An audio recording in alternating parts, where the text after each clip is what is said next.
Halliday presents, in the red corner, the undisputed, undefeated Weed Whacker Guy. Champion of hurling grass and pollen everywhere. And in the blue corner, the challenger, extra strength Halliday. Eye drops that work all day to prevent the release of histamines that cause itchy allergy eyes. And the winner by knockout is Halliday. Halliday, bring it on. Dripping in gold? That's cool.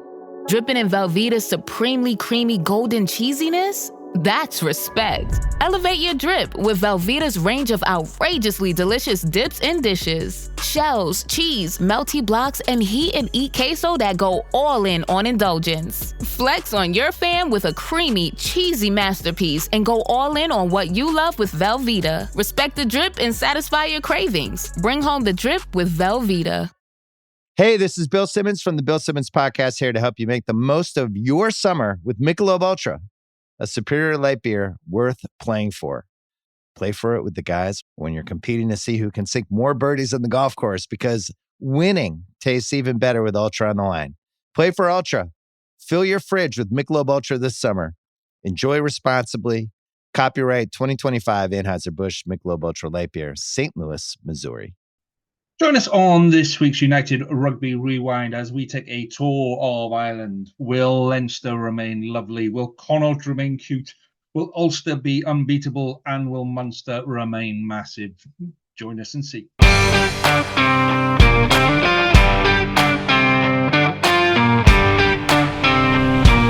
You're listening to United Rugby Rewind.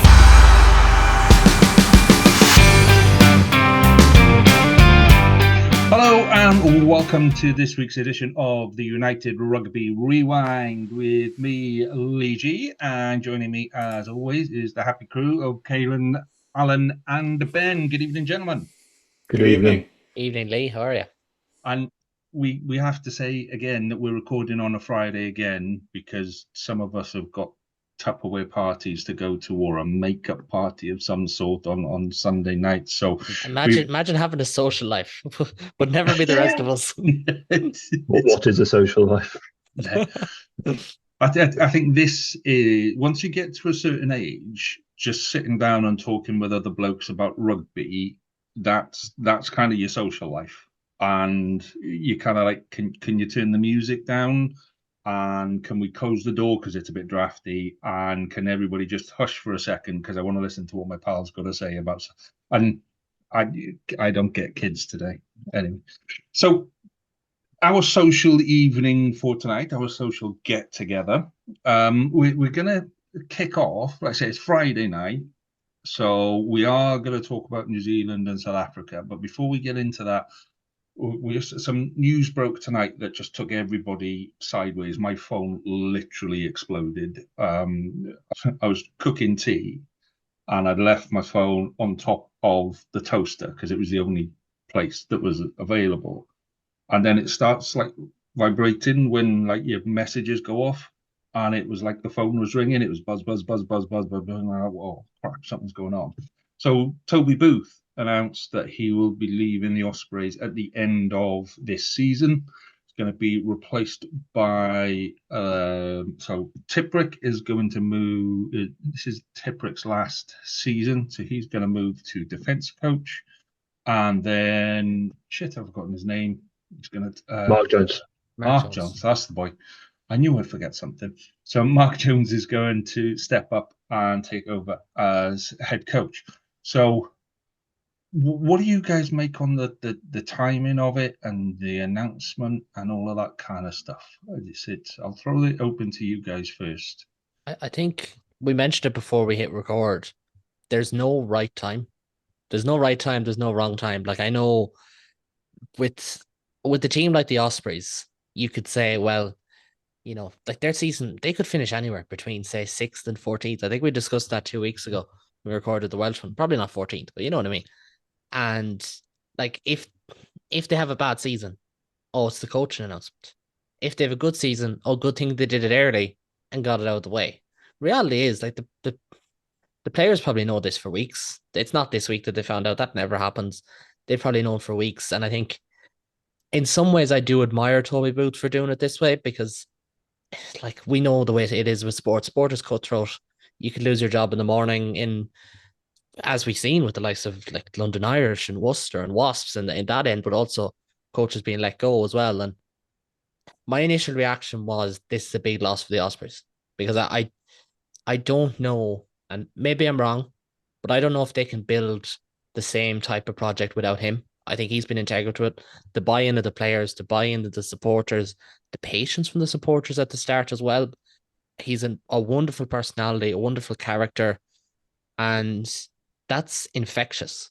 That doesn't rub off very easily. He will leave a presence around that place. And listen, the best thing you can ever say about a coach is they've left the job in a better place than how they found it.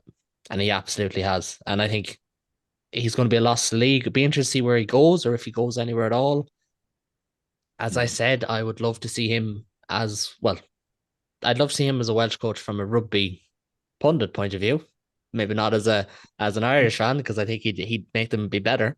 But I'd love to see him with a big job, and I think he could do great things. I think he's a fine coach, gets great player buy-in, knows how to win rugby matches, which is important. And I wish him the best of luck, as I'm sure many people will this evening, because I haven't seen a bad word about him. No. Alan, Ben, any thoughts? I think these things. I kind of agree with Caolan. I think it's at the beginning of the season. The players have probably all had the announcement, like he says. So I agree in that regard. I think he's probably assessed the situation at the club. They're in the best place in the Welsh Shield. They had a pretty good finish. They got to the knockout stages of the URC, and I think with Tipperick replacing him, it's going to maintain a specific culture, which is very important. Something we could probably all agree they probably have the best at that club is probably the culture. So I mean, it is a big loss, but these things happen, and they've got we don't know how Tipperick will handle going into the role, but he's a player. He has a lot of respect from the team and obviously the organisation. So they should be all right. I think they've got everything in place. They've got a new ground coming up. So they've got the systems and structures in place to not have. It's not going to impact them too much if they plan it right, which they probably have. So I'll just correct you on that, because it's Mark Jones going as head coach and Tipperick going as defence coach. But the comments remain. Having Tipperick as part of the coaching team still makes it all spot on. So Ben, not much more to add really. I think all I would say is that if that when he obviously leaves Ospreys at the end of the season, is if they continue to move in the right direction, it shows that he's left a legacy behind that's been inherited by Tipperick and Jones, and if they continue forward to that just shows that what he did has been remarkable over, was it 4 years he was there, to go from where they were to where they are now. It's impressive. And maybe it's the case he takes a sabbatical, does a Jurgen Klopp, and maybe comes back when he gets a bit itchy again to get back at the helm of something. But I think he's left, it's an impressive mark on his CV to then potentially go anywhere with it, really, I think. But a well-deserved break might be in his interests, and then he comes back when the right role appears. He'll be the kind of person who doesn't need to jump into the next level job. He'll be able to pick a job, I think, because of his reputation in the game. Yeah, and I think that the thing with him is he has been around a while. He talks a lot in his video about elite sport and different challenges and things like that. So yeah, you're right. There aren't many people that get to pick and choose their retirement date, if you like, or their leaving date. So for him to go, and he's in no kind of major rush to make a decision. So I wouldn't be surprised to see him turn up as kind of. He's very good on the mental side of it. When we talk about building culture, you talk about what he says is quite clever, because he tells you what he wants you to think about his team. My team are playing exciting, interesting rugby. They just scored 6 tries off the back of a driving line out. But when you listen to the conversations in Ospreys land, and this is exciting rugby, this is interesting rugby. So he's really, really good at how he controls the environment around him and how he projects that out. So I would. Well, leaders set narratives, don't they? And he's a leader, I think. Exactly. What you do. Yeah, exactly. You set a culture and dictate the culture. Yeah.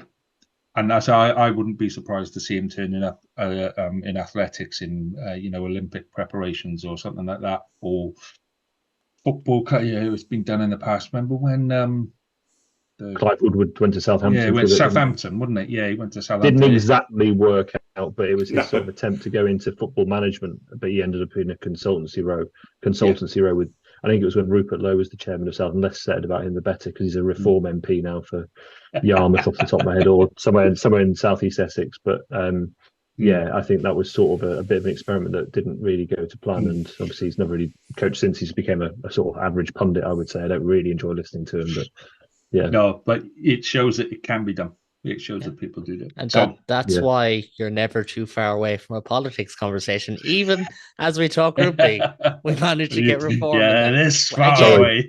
Reform have been mentioned before some politics URC is my teams second passion. at a URC podcast. How do we manage this? All right, let's move on swiftly to New Zealand and South Africa, or South Africa, New Zealand. So our predictions last week were not that far. We all predicted a South African win. We weren't that far away on the points difference, but I don't think any of us predicted 31-27 or anything near 31-27. So, Alan, what did you? I'm going to assume, purely from the WhatsApp group, that you watched every second of that game in like about an inch from the screen, by the feel of it. Yeah, I mean, I did. I replayed it afterwards as well, and awesome game. Really thrilled with the win. Pretty happy with the way we went about it. But as I mentioned before we started, it's only half the battle. We need to go ahead and win the war now and see if we can get them in Cape Town, which I believe will be a tougher game for the Springboks. The All Blacks have got a really good record in Cape Town, but I'm really obviously thrilled with the victory. And the way they went about it, and a little bit of fortune went our way as well. So that's just something I'm sure we can all think at times that the All Blacks have had fortune in their favour as well. So you have to roll with the dice, don't you? Well, I'm going to ask Ben about that in a minute. But what do you make of the lineups for this weekend? And give me a quick prediction as well for this weekend. I believe he's picked a team which has controlled the game a bit better. Cape Town's not going to be quite as free flowing, so I think it's a good idea to bring Pollard in. I think Ebenezer coming into the pack is the only change. So. I think the pack could be a little bit fatigued. It's really tough to get up mentally after a game like that. So I'd like to say South Africa are going to win with Villaroo there as well. Obviously more of a control, a little bit less pace. But I have a feeling that the All Blacks are going to shade it. And I'm going to go for about, let's say, something along the lines of 21-19 or something along those lines. Oof. Man, cut your passport up now, because nobody's going to let you back into South Africa. I hope I'm wrong. Obviously, I hope I'm wrong. I just know that in the past, that's the way these things roll, especially when it gets to the All Blacks. The All Blacks are going to be absolutely amped. They've got a whole bunch of changes coming in, guys who've never played in South Africa, have a game under their belts now, and they're going to want to make a point. And South Africans are notoriously cautious when it comes to the All Blacks, so I do believe going to be a close game. And obviously the heart says South Africa are going to win, but I've watched enough of these games and experienced enough of them to have my doubts. But hopefully we will win it. Okay. So, Ben, talk to me about fine margins and the role of the TMO in try-scoring situations. Happy to. I was watching this at the pub with a couple of mates last Saturday, and instantly I was like, that's got to be reviewed by the TMO. I'm referring to Bongi and Manambi's try. There was such a lack of control with the grounding that I was amazed that it wasn't checked. And when I saw Sasha go back to take the conversion, I was just a bit like, hang on, this is going to have to be stopped at this point, because there were so many replays between obviously him walking back to set up the conversion and it being taken, but there wasn't. And I just didn't understand it. I know the separation rule has changed, in that is if there's no clear separation, then the try must be awarded. And I understand that. And it was a bit difficult to interpret at first, because it was often quite odd, because the ball could roll up your arm, and as long as there was no obvious separation, you can actually score the try anyway up to just below your shoulder. I think now it's like, as long as it goes backwards, of course. But it did neither of those things. It looked like he'd lost control. It looked like he dropped it, and it looked like he dropped it before it was on the line. So I was really surprised it wasn't checked, and it should have been checked. A game of that magnitude, it was a 4-point difference. I know the All Blacks were ahead for most of the second half until Grant Williams scored quite late on in the second half, but and Quagga Smith, I think, scored as well, didn't he, off the top of my head? But I just don't understand with a game of that magnitude why it wasn't checked, because we check every other game. I can give you a comparison: France, Scotland, Six Nations at Murrayfield. We scored that try, but it wasn't given on the field, and the TMO, which I think was Brian McNeice, said, "I can't see it being grounded, therefore I can't award the try." And that was the finest margin. That was so fine. This one was pretty obvious, I thought, and I thought it has to be reviewed and it has to be chalked off for a knock on. There are circles though stating that he may have knocked the ball back. The defender, who it was a Barrett, he knocked the ball back and then it fell down off of his arm. His arm was the last, and then they grounded it. Bongi grounded it after that. So there are circles saying that as well. But that circle needed to be on the pitch at the time. There needed to be that conversation between the TMO and Andrew Brace. And I agree 100%. It wasn't. Yeah. Because it just, an extra 30 seconds to a minute. I think rugby fans understand that these things need to be checked, and a conference takes place between the three on pitch officials and the TMO. You see it for more subtle points of the game than that, and that's why I was quite surprised. But going on to scores, I suppose we were talking about this earlier in the week, weren't we, about the stadium that, the DHL stadium is a football stadium. It's not a rugby stadium. And there's often differences with the way that pitches are structured, a bit more circular, not that sort of square rectangular feel that you often associate with rugby pitches where the crowd are a bit closer in. So it was quite interesting to hear your thoughts about that, because I didn't really, pay much attention to the effect that might have, but you really explained it very, very well. And I think they swung the axe on both sides, haven't they? There's a lot of changes both sides. Considering the result was so close in Joburg, I was very surprised to see the squads being changed so much to the extent they have. Bowden Barrett's been dropped to the bench. I thought it was quite a big one. TJ Perenar's completely out the squad, I think, off the top of my head. I can't see him on the bench. And Cortez Retimo's in, who I think that must be his first start as an All Black, potentially, in South Africa. First in a major game, anyway. Major game, yeah, fair enough.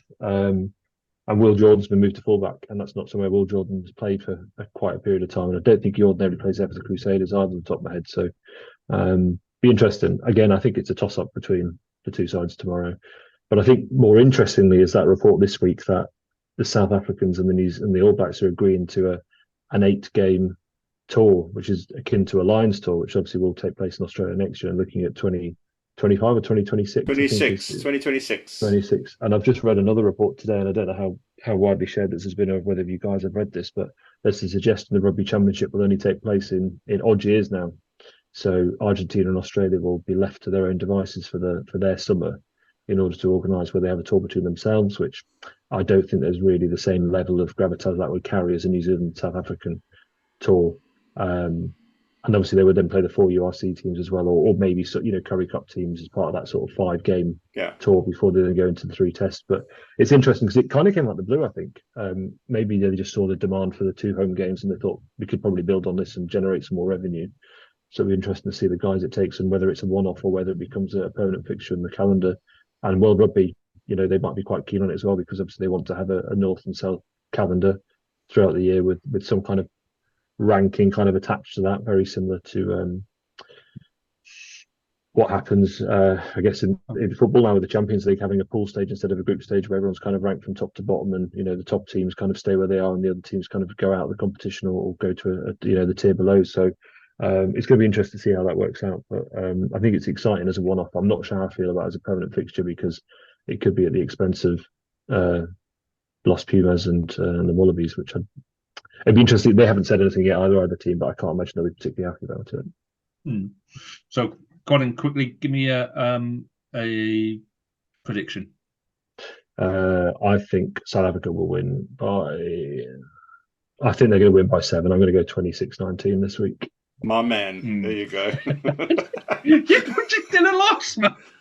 You're like, well done. Yeah, you predicted it. Yeah. I love being wrong. I'm not doing that. I love being wrong, and people love telling me when I'm wrong. So there you go. I like Villiers Leroux. I just think he has that command of the back line.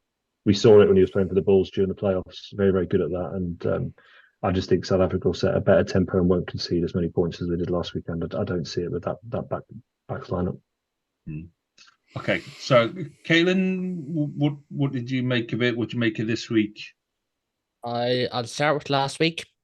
I didn't see it, so I'll move on to this week. No, I like what the lad said. I think the changes are interesting for most. You look at the likes of Bud Barrett not there, for instance.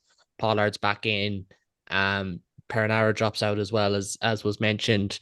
It's a change in the back row for New Zealand, I'm pretty sure as well, isn't there? There's a change in the back three as I well. think Ethan Blackadder's onto the bench, isn't he? Yeah, So, which is something that, well, Hugh's not on this podcast. Hugh likes Ethan Blackadder. I don't really rate him, so I'll use this as a chance to say, told you, even though he was very good last week. He was very good. We love him in South Africa. He's completely out of the squad. He's not even on the bench. Oh, is he not on Oh, the is he bench? not? Yeah, he's dropped from the 23. Yeah, Must be carrying something, you'd assume. But I think with New Zealand, like, you can throw out the cliches, oh, it's tough to beat them twice, etc., etc., etc. I'm just not convinced that there's anything that we've seen on the field that'll say, yeah, they'll definitely go and get this job done. But at the same time, South Africa weren't great for large passages last week. Is kind of the vibe that people have been giving off. So I probably still lean into South Africa at home. I just don't know. It's been a weird rugby championship that way. Like Argentina bet New Zealand, they go out. It's an entirely different game the following week, and obviously with Argentina and Australia being played in a bit of a mini monsoon, and it's been a weird one. I'll go with South Africa. I'm not overly confident because, as I said, I didn't see the game last week, so I can't be overly confident. But I'll go for it with South Africa for this one. And just on that, this series thing, the South Africa New Zealand series, look, do whatever you need to do to make money, fair enough. But at the same time, geez, you get sick of the constant chopping and changing and the selfishness of rugby unions at the end of the day, wouldn't you? Like, especially when it comes to New Zealand. Look, you're the All Blacks. Whoop-de-doo. Like, you don't own World Rugby, but I think that's the issue with World Rugby. But that's for a deeper podcast. the problem is with that tour. Eight matches is a hell of a long time. It's going to be 10 weeks. You can't play unless they have midweek games and obviously take two sides. I think there will be midweek games. I think it'll be something along the lines of 4 or 5 weeks. I think there will be. I don't think they'll drag it out too long because of the calendar and that kind of thing. So, we'll maybe cover that up. Did I get a prediction out of you, Caolan?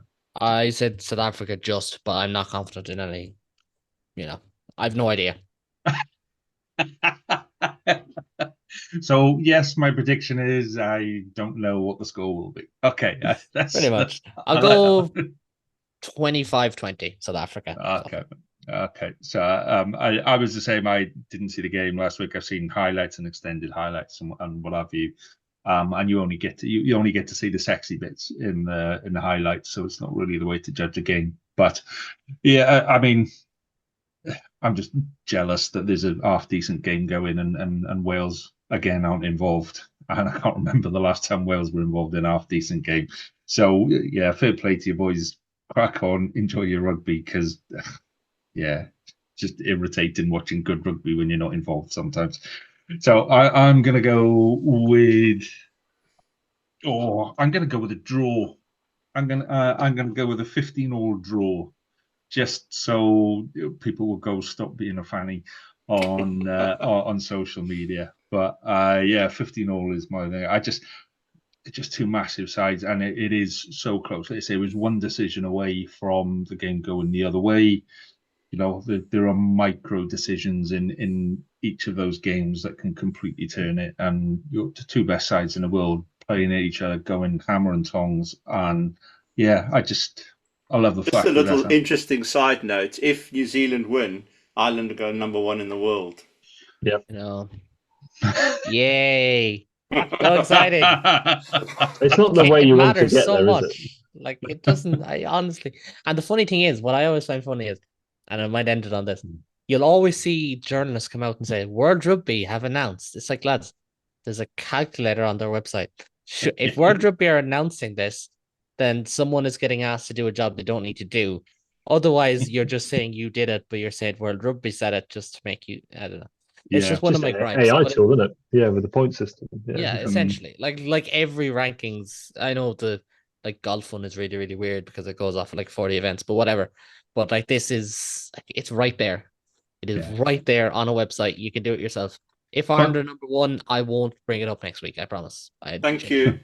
But you have like journalists before like the last day of the Six Nations going, well, if England win by 6 points, they'll be in number 3 in the world. But if Ireland win by more than 4 points, more than England win, they'll be. So they know the night before what happens and what needs. So yeah, it's bizarre. I think an over reliance on stats sometimes takes the joy out of the game, doesn't it? I think. And yet here we all are on this podcast, eh? Completely sucking the joy out of rugby. And we haven't even got onto the Irish team. We haven't even got on. So get to Leinster. On that note, let's talk Leinster. So I'm talking about joy. So I'm going to do Leinster this week. And last week I spoke about the Sharks and how can you have that bigger side? How can you have that amount of players and all that kind of stuff and be at the bottom of the table? And the same is kind of true of Leinster. Only they're at the top, but they're still annoyed that they're not number one, sort of thing. And the record over the last couple of years is slightly easing off in terms of they were winning everything, but not quite really winning it. And they were, I think, there 3 finals on the trot that they've lost now. Is it European finals? So La Rochelle to lose. Yeah, but the first team to ever lose 2 in a row, and then obviously broke their own record. Yeah, but do you know what I mean? It's there's such a big side. They've got such a big reputation. So to come third in the table is a massive disappointment for them. Whereas the rest of us will be going, oh yeah, only third, bastards. So and then you look at their squad and you just think that's brimming start to finish. And then you look at what they've got coming through in the academy. They could put an academy side out and compete with most sides in the URC. I might just jump in on that one point.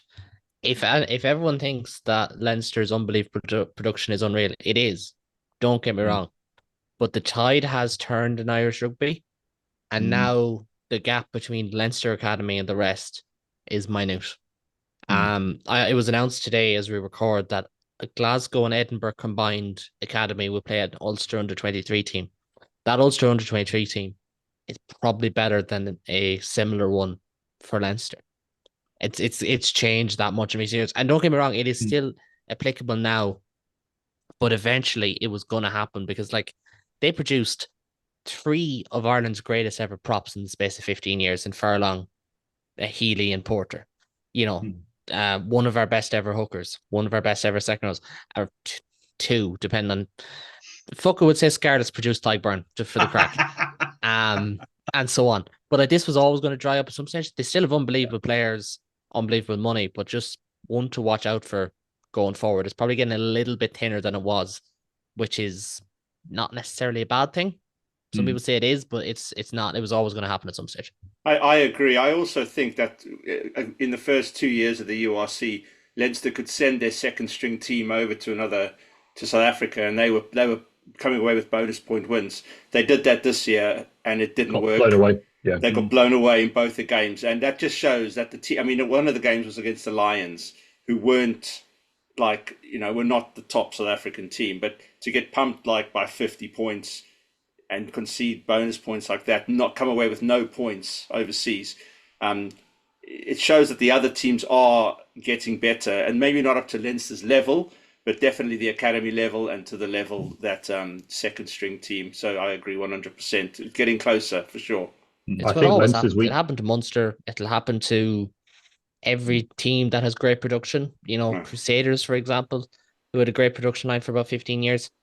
I think it'll swing back around and they'll have an unbelievable talent pool, and they'll always have something very strong, but just something worth keeping an eye on. There's still unbelievable talents. Sam Prendergast, for example, the 2 McCarthy brothers. I'm trying to think. Finton going at scrum half. There's still unbelievable players there, but just slowing a little bit. Probably something to keep an eye on. Won't probably make a difference this year, But I think in the next 4 to 5 years, you'll see it take more of an effect. Who do you think is going to be their 10 this year? Because Ross Now, Byrne like didn't all do it. Ross sane Byrne didn't people, do it last year. like all sane people, I did something like this on TikTok. And as you can imagine, That went down a storm. it went down a storm because TikTok users are incredibly rational.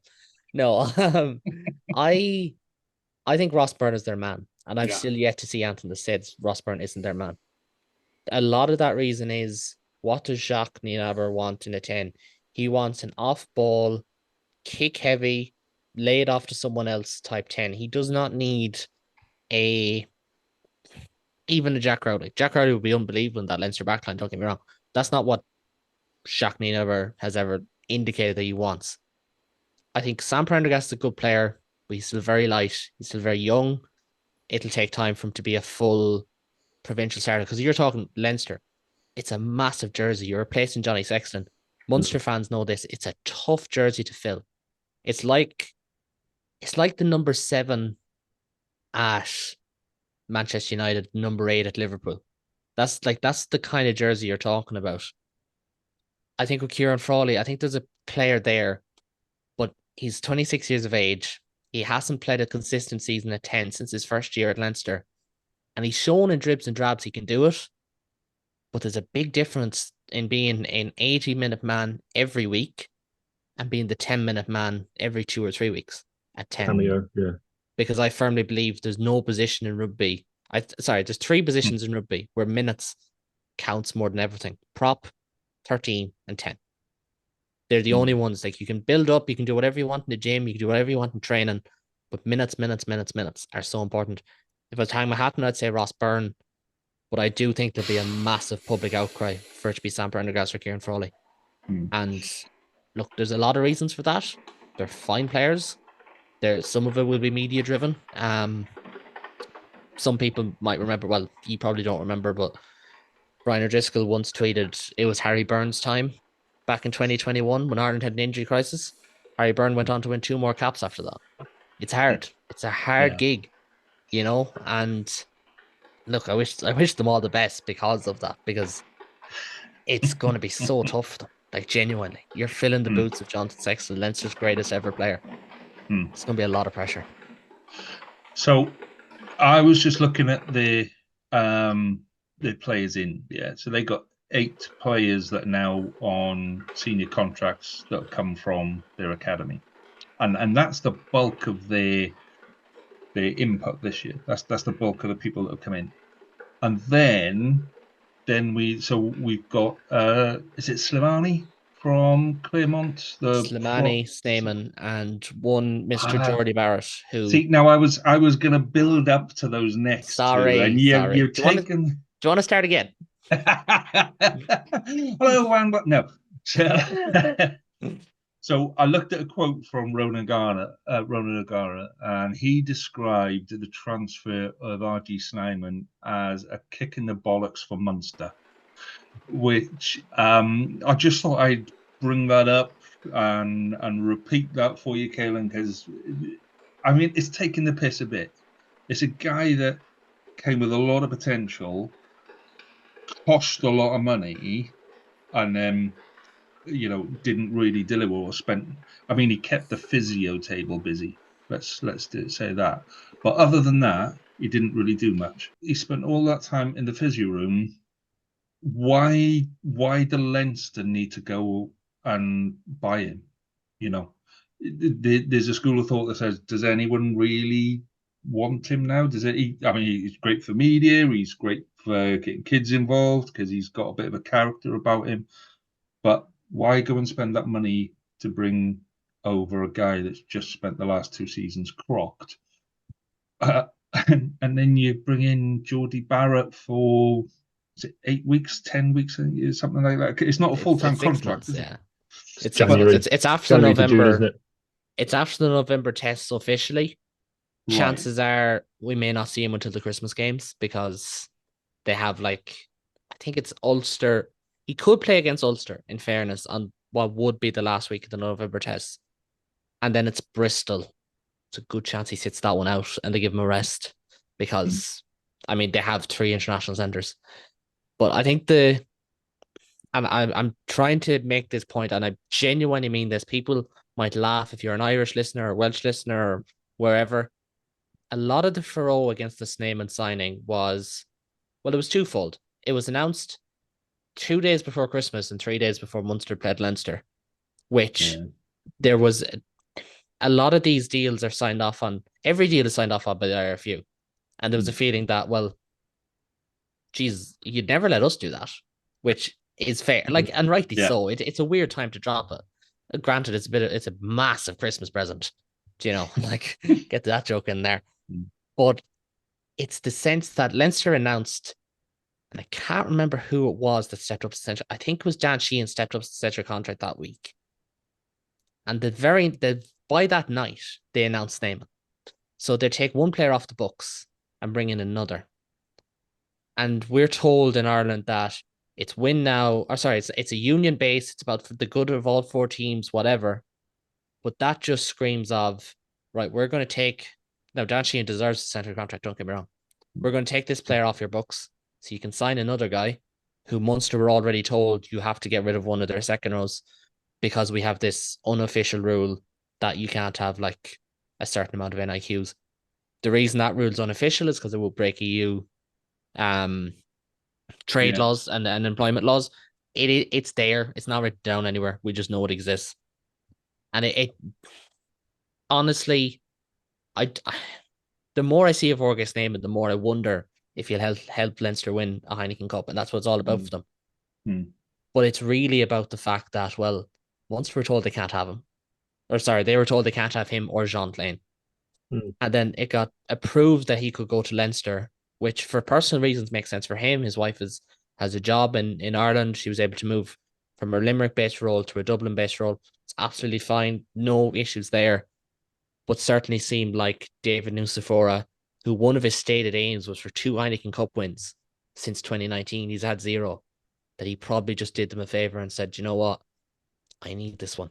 Because if you go into work and you're not hitting your KPIs, you want to hit them, you know? And like, I'm not saying it is definitely it, but I'd be shocked if that wasn't at least part of the factor, because he is left with no Heineken Cups in the last 5 years after saying he wanted them.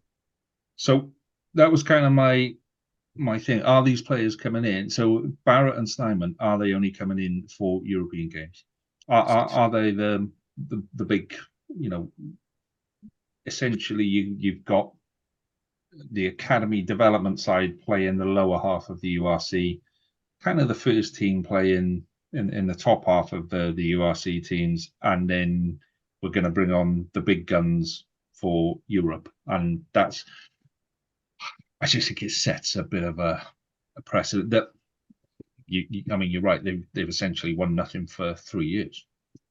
I mean, so, the precedent has been there before. Don't get me wrong. Munster signed Doug Caolan after the 2007 World Cup, went on to win the Heineken Cup. But that is 15 years ago. 17 years ago now, actually. It's a long time ago. A lot has changed in our RFU policy since then. And that's why it made me laugh. A couple of online Leinster fans who were just trying to get a rise out of it would be like, well, you signed Dale Lende and Snyman. It's like, yeah, before COVID, before the entire rugby ecosystem on this planet and every other planet that they play rugby changed. You know, so things change from time to time. I think Leinster will win a trophy this year.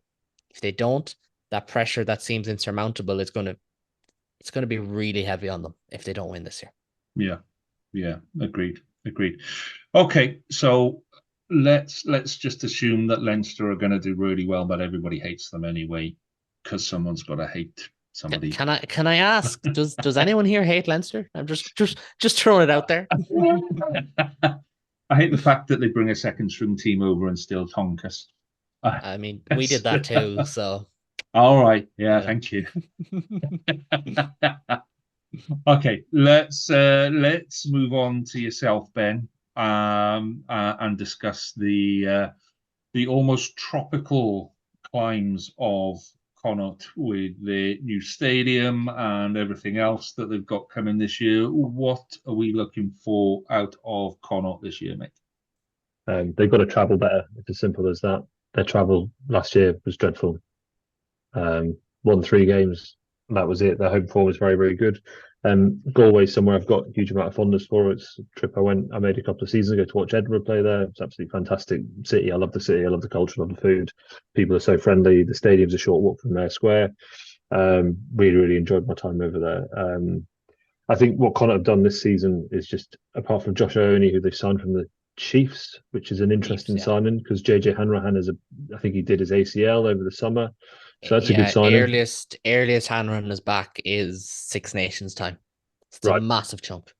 Yeah, it's a long time out, and he's a journeyman, but he's kind of found his home at Connacht, I think, and has played there quite well for the last 2 or 3 seasons. Caolan Blade, very good scrum half, very, very snipey off the back of the ruck. Always been very, very keen on him. Jack Carty, another good player there. Very much controls the game. He went past Eric Elwood a couple of years ago as the top point scorer, and he's just a mainstay. When you think of Connacht, you think of Jack Carty. Mac Hansen, Bundyaki, 2 very, very good players. Mac Hansen has gone for a rather outrageous business at the front, party the back hairstyle this year, which I think leaves a lot to be desired. But he is a maverick in every sense of the word. But again, another very interesting player to watch. They haven't made, apart from Ioane, I think they've only made a couple of other signings that come in. Adam McBurney, who played for Gloucester and Edinburgh, hasn't really kicked on, and he's 20. I didn't realise he's 27. I thought he was younger than that. He's a hooker that just hasn't really found a home yet, and he is Irish qualified, so obviously it means that Connacht could pick him up without worrying about having someone out of the country in that position. So interesting times for them. Bundyaki, Mac Hansen, and having Joshua Arnie at 10. Aki didn't play enough last season, I think, for Connacht. I think there was a few disciplinary issues and a few injury issues as well. To be fair, that was the disciplinary thing internally was the season before. Just to note, but he is 34 on a central contract.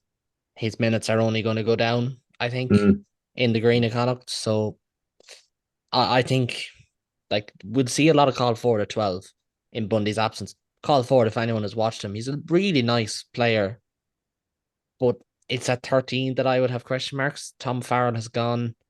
Yeah. Tom Daly has done a bit at 13. He has gone. They have Byron Ralston and Shane Bolton and Pierce O'Connor, the new signing, formerly of Bristol. A lot of people remember him. They're probably the frontliners for 13. I would go with Bolton. The reason being, when you watch Connacht, they become a very lateral team when things aren't going well because they don't have the biggest pack. Because to get the biggest pack, you need a little bit of money, and that's the reality of it. Bar like the Lions, who book that trend, biggest packs are usually some of the best spending teams. Connacht don't really have that oomph in midfield. They go wide. They try to get you on the edge spaces. I'd probably go with Bolton at 13 just to compress defenses because he's an unbelievable carrier. There's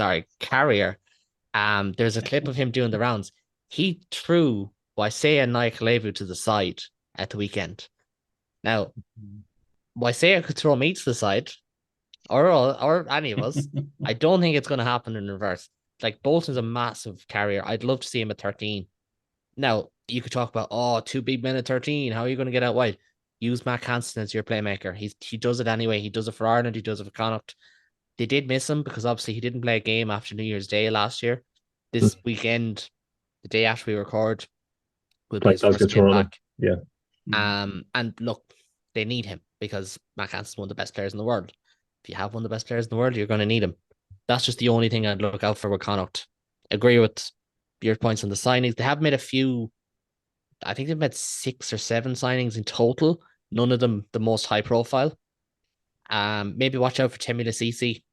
There's a player there. I don't think he's quite found it at Leinster yet, but I think there's a player there that they could find. And there's someone else as well. It's skipping my mind. David O'Connor. That's it. Brother of Alan O'Connor, the Ulster captain. He's worth keeping an eye on as well. He's big, powerful lock 6. Coming from Ealing, yeah. Coming over from Ealing, but he has a lot of experience with Ulster. Probably worth keeping an eye on as well. I'd like to get your thoughts on Connacht and their season last year as well, though, because I think they'll admit it wasn't their best, but as you said, away form was poor and they faded out of the competition. From your perspective, especially from an Edinburgh and Lions perspective, where do you rate Connacht? Because you're probably all grouped together in some people's eyes. Yeah, 6 to 10, and I think they probably would be disappointed with 11th last season. Yeah, I was surprised by them because their away form, apart from I think a couple of short, small away wins, they just didn't seem to get a decent run. They just seemed to be in and out of structure all season. The form wasn't always there, and yeah, I think Connacht's. I'm just looking at the European Challenge Cup for this season. They've actually got quite an easy pool. I think that might be their target this season, Challenge Cup. I'd back them for that. Cardiff Cheetahs themselves, Lyon, Perpignan, and Zebre. They should win that group, I think, quite comfortably. Lyon, perhaps one of If the they stronger target teams. it, is the big But one. should they target? Because they're not going to. I don't think they're going. I don't know if they're going to be top 8 again this season. I'm not sure. I They would, might but be on then there was the European final in Dublin 2 years ago. They sent a scratch team over to Benetton, got eliminated in the round of 16 or quarter final, one or the other. And ever since then, I wonder, do they care about Challenge Cup? Because if there was ever a time to target it, that was the year. Yeah. You know, like, and you do, and like, to be fair, it's not a thing in Irish circles. We never talk about the Challenge Cup. If there's 2 teams in it, we still wouldn't really bring it up. So maybe they won't. Maybe they will, maybe they won't. So my question for you on Connor, and in particular Matt Hansen, and you'll see this as a bit of a trend from me through the season, is I think we have to discuss his hair. Yeah. Just awesome. Because No, Alan, it's not awesome. No, He's Australian. What do you got to do? he's Irish, Alan. He's not Australian.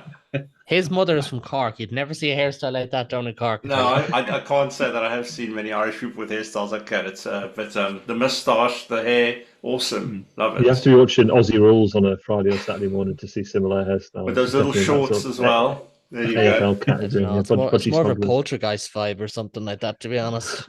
But he creates a bit of a buzz when he's there, and as a there's 2 sides to the rugby. There's the play in the game, and there's winning the points and all of that kind of stuff. But then there's the off-field stuff where you're actually just getting kids involved and just getting kids enjoying watching you.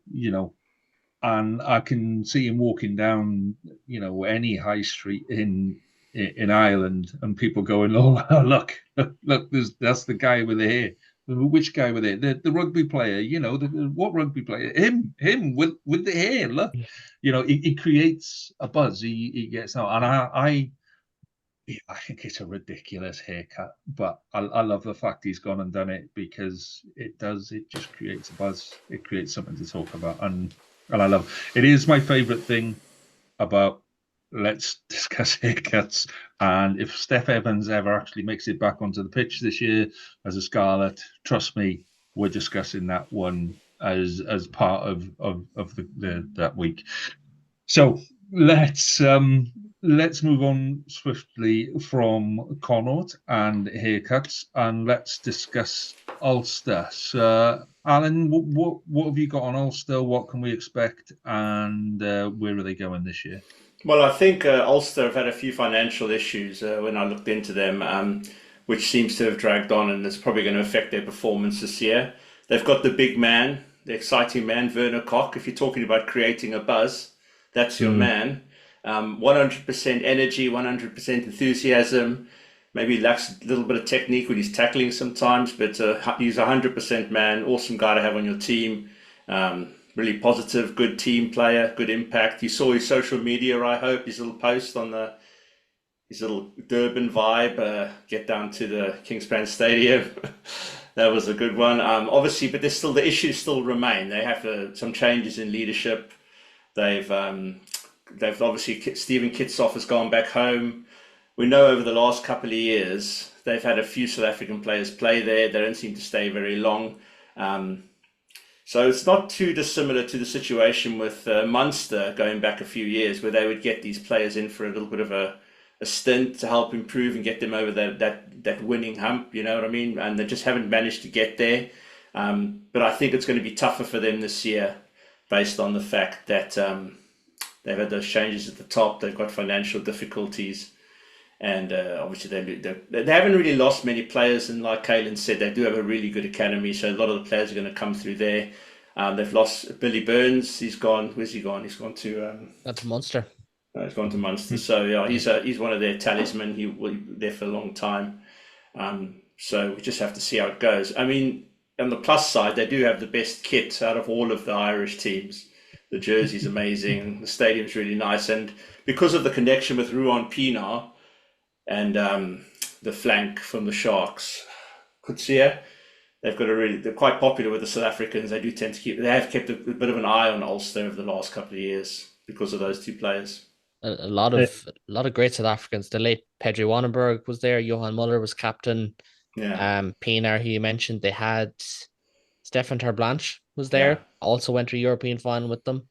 So maybe that's what Ulster need. More South Africans, then they'll succeed. I'm sure the South Africans online who will tell us more South Africans means you'll win more games. The issue with one of Irish's at the moment, the island teams are really good at bringing through Irish talent, and I think that's one of the reasons Ruan Pienaar left. I think he was planning to stay there, wasn't he? And they decided they wanted to bring some Irish talent through, so it's understandable. So it's one of those things, but I mean, it's obviously benefited Irish rugby, and they do have a very good academy. They know what they want. It's just whether they can get over those issues. So, I mean, looking at where they ended last season, I expect them to finish a little bit lower in the table, and potentially they could even miss out on a top 8 spot. But depending on how the other teams, who we expect to do better, perform. It'd be interesting to see how Aidan Morgan hits the ground, because he's Irish qualified and he's come over from New Zealand. And looking at the rest of the fly-offs, Flannery and Humphreys, not a huge amount of experience behind them. And I think Flannery's injured as well. Right. And Jack Murphy is in the first year of the academy. He's Richie's son. So the coach's son, will get that cliche out of the way early. But if there's ever a compliment you can usually give to the coach's son guy, he is a very polished player. He knows, he knows the game really well. Morgan, I do agree with. Like Billy Burns.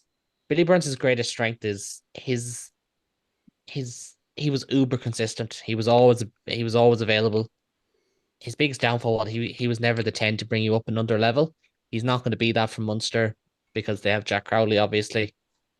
But he will be a loss. He will be a loss. He's a big leader, a lot of experience, Ireland caps. Like he played, I think he's over like 300 games of rugby at this stage in his career or something like that, like something crazy. So he's a massive loss. And in a normal world, Stephen Kitsoff would be a big loss because he's Stephen Kitsoff. They didn't get the best out of him. They got Tom O'Toole switching over to the loosehead side now, which is worth watching. Doesn't go well for everyone. Does go well for some people, as we've seen with Andrew Porter. So if that goes well, they may end up with a net positive there. I think that was the biggest disappointment of last season was Kitsoff. I was really hoping to see something out of him, and he just turned up, and it felt like he didn't want to be there from day one. I just don't think. I think it's just it was a failed experiment, wasn't it? He just didn't settle. I think a lot of South Africans struggle overseas. I think it was the same for Khaleesi. You've mentioned Snyman already, Kitsoff. These players, even Eben Etzebeth, he went over to France, and they go over there, and it's really, really tough to come over to the UK or Europe and play your rugby. You miss home. These guys are very, very close to their families and where they're from. And you can normally, you've looked around the rugby in Europe and stuff, and you see the South African players. Apart from the ones who play in England, they seem to excel. But when it comes to the other URC teams and the French teams, they don't excel like they do for the Springboks. If you put Khaleesi in a green and gold jumper, he's a completely different player. Same with Archie Snyman. These guys are pivotal players for us. And yet when they play overseas, you think that's what you're getting. Actually, it doesn't tend to work out that way all the time. Is Khaleesi definitely going back now? I think there was something this week, wasn't there? I think it's pretty likely after the comments that owner made. I mean, I think Khaleesi's wife was struggling. Reports were saying that she was struggling with the kids and the schooling, the French. Well, like Paris compared to Durban will be, chalk and cheese, isn't it? They're not the same place. Durban's got the beach, Paris is as busy as London, if not busier. Yeah. And he is basically Mandela in a rugby jersey. That Khaleesi's like the prodigal son. Like honestly, the amount of respect and how popular he is in South Africa, that's where they want him. And he's a massive marketing, asset to have as well for the Sharks. I mean, I'm sure the Stormers probably can't afford him. So the Sharks, it's looking increasingly likely he'll go back. And his best friend is Eben Etzebeth as well. So they'd love to hook up again for the Sharks. Yeah. See, I hate it when they do this. So we've done our Welsh review, and then Toby Booth announces he's leaving, and then we've done our South African view, and then like Kalosi's like looking like he's going, "Oh, come on, people!" Can I please say, if Irish news pops up this week, please, for the love of God, let it be Leinster. Right. Okay. Let's move on to the obvious, the big side in Ireland, the main side, the one and only side in Ireland. Go to see see the little smile growing. Go on, Tyler. Off you go, mate. There's so many one-liners I could throw out, but I know you want some actual analysis. Look, Munster deserved a Euro C crown 2 years ago, and I think if they had shown up in that semi-final, they win the URC last year. But that's gonna hurt. To lose the semi-final at home to Glasgow, who are a rival, we've discussed that before, that stings, but it stings massively because they just didn't show. They played about 5-10 minutes of rugby, and they had Glasgow on skids when they did. Look, injuries were a factor last season. At one point over the Christmas period, they had 19 players out injured. 17 of them were senior players. 2 of them were academy. Like, if it takes a toll, absolutely. I think they've signed well. Billy Burns, who we've mentioned, will be a brilliant backup to Jack Crowley. You talk about what you want in a backup: experienced, available. That'll do. He'll do well. Tom Farrell, they've signed. I think he'll replace Antoine Frisch at 13. A very silky player. He has played with Bundyaki for the last 6 years. He'll be well able to play alongside Alex Nankerville now, because very similar profile in terms of how they play. They've signed Takir Abrahams, who Alan would remember from his time in South Africa. Very elusive, very quick, bums on seats kind of guy. Really excited to see how he goes, and hopefully he goes well. And I feel like there's another signing that I'm forgetting. Diarmuid Kilgallen, yes, on the wing. Now, some people reckon he won't start. I think he will. I think he's a brilliant power winger option that will, like, when Munster attack at their best, they've got Calvin Nash, who can play infield, he can play on the wing, he can do whatever, but very powerful in contact. Munster want that. They don't have the biggest pack, especially in the front row. They want guys who can carry their own ball, can do their own workload in their one-on-ones. Kilgallen will add to that. I'm excited to see what he can bring. But the elephant in the room is, it is an aging squad. There's no doubt about that. You've got 2 props there at 35 years of age. Niall Scannell is over 30. Peter Mahoney, obviously a legend, going into probably his last season. He's 35, 36, give or take. Tadhg Byrne. Okay, Tadhg Byrne doesn't really seem to age, but he's in his 30s now. Conor Murray, probably in his last year as well. It's going to be a leadership change because there's a new captain. Peter Mahoney stood down as captain last year. Probably it'll be Tadhg Byrne. We assume it's going to be Tadhg Byrne for the year. And maybe further afield, they pass it on to Diarmuid Barron or someone. So there is that. And with that comes the pressure. After they didn't perform last year, there'll be a pressure now to get the job done, to get another title, to do better in Europe. Graham Rowntree gave Munster a title in his first season, something very few coaches in any sport have done. He's also the first Munster coach not to win a home European game in a season, because they drew to Bayonne and lost to Northampton. There is pressure on Munster. If there's pressure on Leinster, there's pressure on Munster, because they believe they're good enough to win the URC. I believe they're good enough to win the URC. And I think, based on your reaction when I said what it said about the Glasgow game, I think you know as well, they are good enough. Done it before. It's just about performing now at this stage. And look, maybe they'll get unlucky with a couple of injuries at the wrong time again. That can happen. That can happen to any team. But it is kind of the minimum this year for them, I think, is semi-final in the URC. I would say home semi-final, but obviously it can come down to such fine margins. Semi-final at least, and a European quarter-final at the very least. They're the bare minimum. So that's the kind of, I think that shows the rebuild is working, because obviously, the expectations have now soared. It was interesting, the game last season versus Glasgow, because it was, Munster dominated that opening quarter. Like, they were camped in the Glasgow 22, and it was an intercept pass that Carl Steyn then went and ran off 80 metres down there, and then they just didn't really recover from that. And I think Glasgow even had a sin bin in for the final 10 minutes, and Munster really convert. They did for the last 2 minutes of the second half, and then first 10 minutes, because it was in and a time of injury time in the first half. Yeah. It was a swinging And arm, I think, by Tom Jordan off the top of my head, I think, wasn't it? Or Cancelliere, I can't remember all the two players. But was it, or was it one the back row? I can't remember. It was on the wing anyway, definitely. yeah, it was right on. in It was front right of in me. front of the dugouts. Yeah, and I think But I think it that's was just, where Munster's issue last year was efficiency at times. they were too profligate. Yeah, And that game was a prime example. The Ulster game that they played 2 weeks prior to that, they had a load of chances in the first half, didn't take it. Were down by 2 scores at halftime, come out in the second half, they did take their chances. So it's a massive part for every team. No team scores 100% of their 22 visits. Don't get me wrong, although I think Ireland had a stat of like 7 point something points per 22-meter entry at one stage this year, something crazy. But it just doesn't happen. And it's a massive factor. The bench is massive. It's something you'll hear me bring up a lot this season on this pod, is their bench. When Munster were at their best last year, they employed a 6-2 bench with the likes of Ollie Yeager, Jim Barron, Gavin Coombs, either John Holland or Alex Candellan, Conor Murray or Craig Casey. It would be Billy Burns this year as opposed to Joey Carberry. Lads who know how to see out a game, lads who bring power against a tiring pack. I don't know if they'll do it this year, but it's interesting to keep an eye on because it worked last year, and it's hard to move away from something that worked before. And I think the bit that impresses me with Munster is actually Graham Rowntree.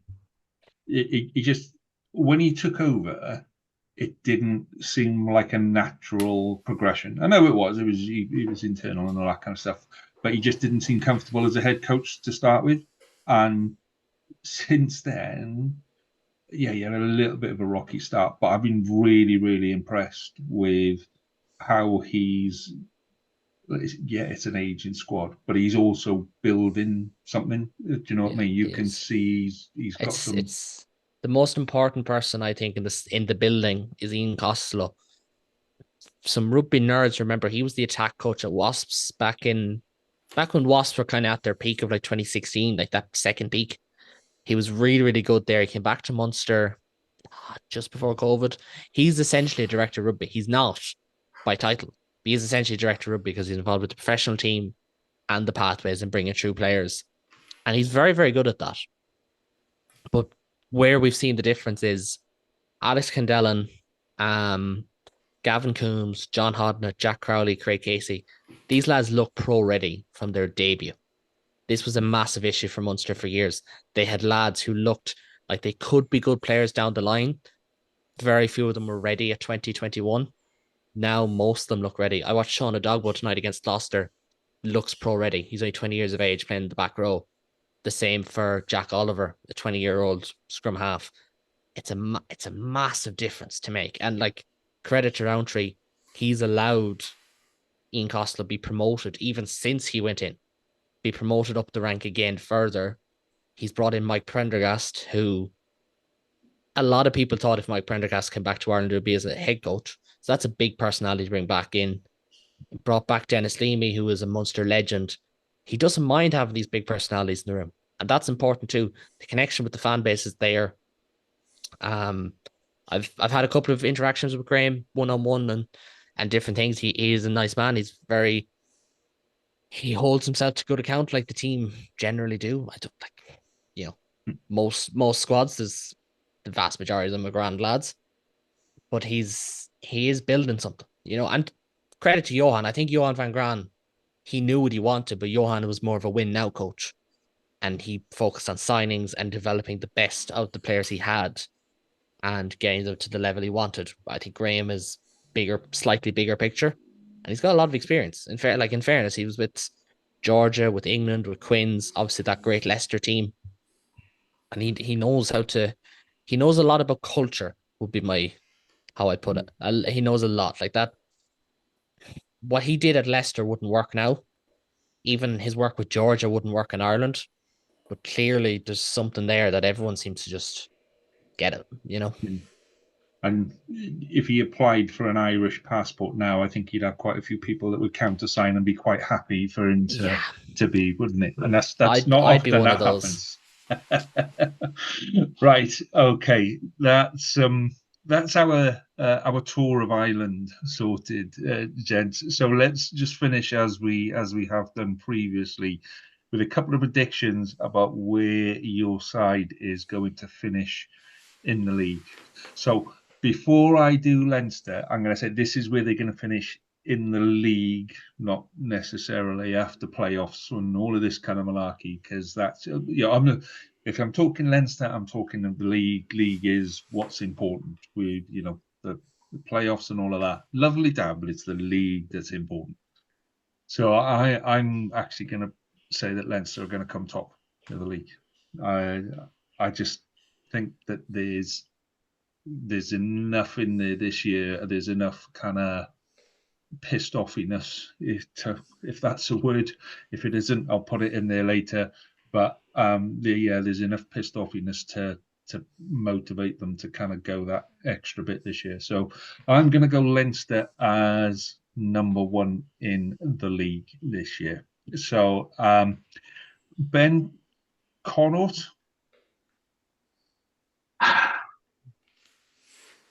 10th, I think. I can't see them doing top 8. I don't think there's enough depth there. I love Galway. I love Connaught as a rugby team. I love watching them play. There's something about that part of Ireland I've got great affinity towards. But looking at it as objectively as I can, I can't see them getting in the top 8. There's not enough.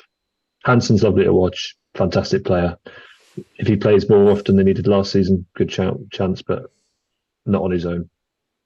But they're going to have a pretty new stadium. You can't have a pretty new stadium and then come 10th. I mean, oh, dear. Alan, Ulster, where Ulster going to finish, mate? Well, Ulster finished 7th last season. Like I said in my little review thing, I think they should end around that 8-9 spot. So there's a chance that they may just miss out based on the fact that we're anticipating that the Sharks are probably going to do a bit better and some of the teams that finished just below them.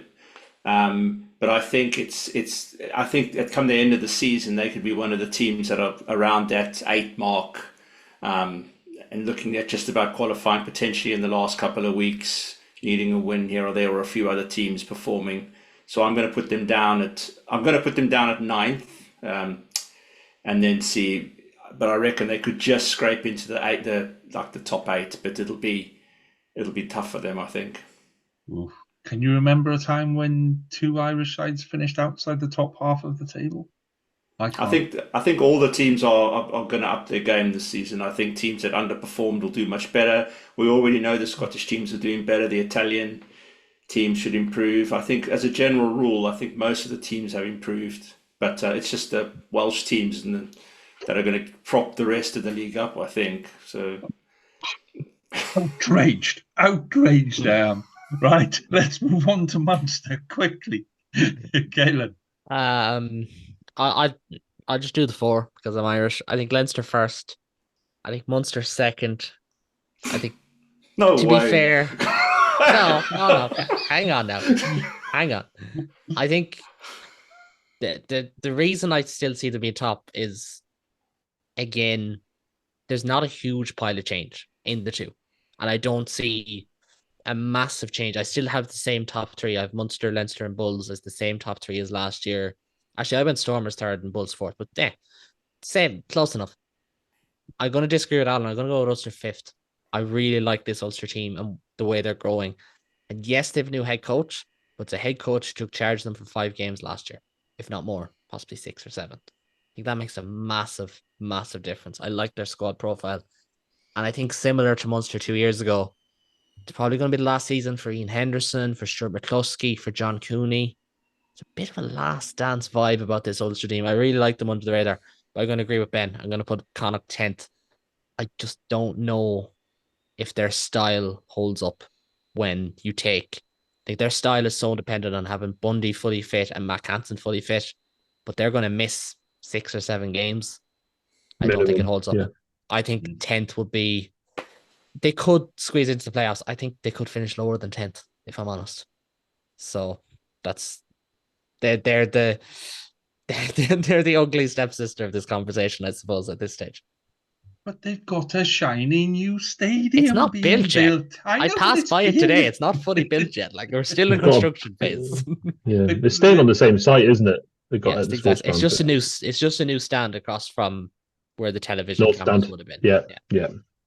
They put a post out this week saying the stadium is not finished; it's still being built.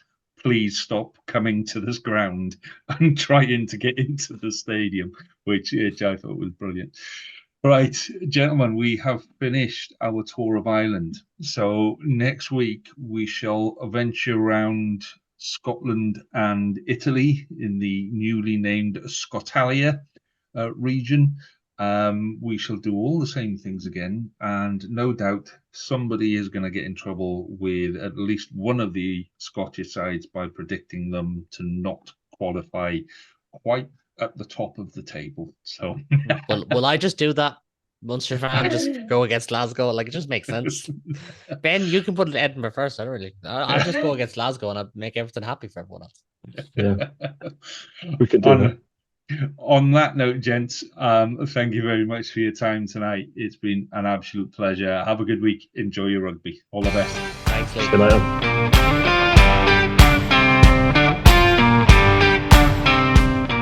That was the United Rugby Rewind. Please rate, review and share us on socials if you can. And join us next week for more of the same. And until then, enjoy your rugby.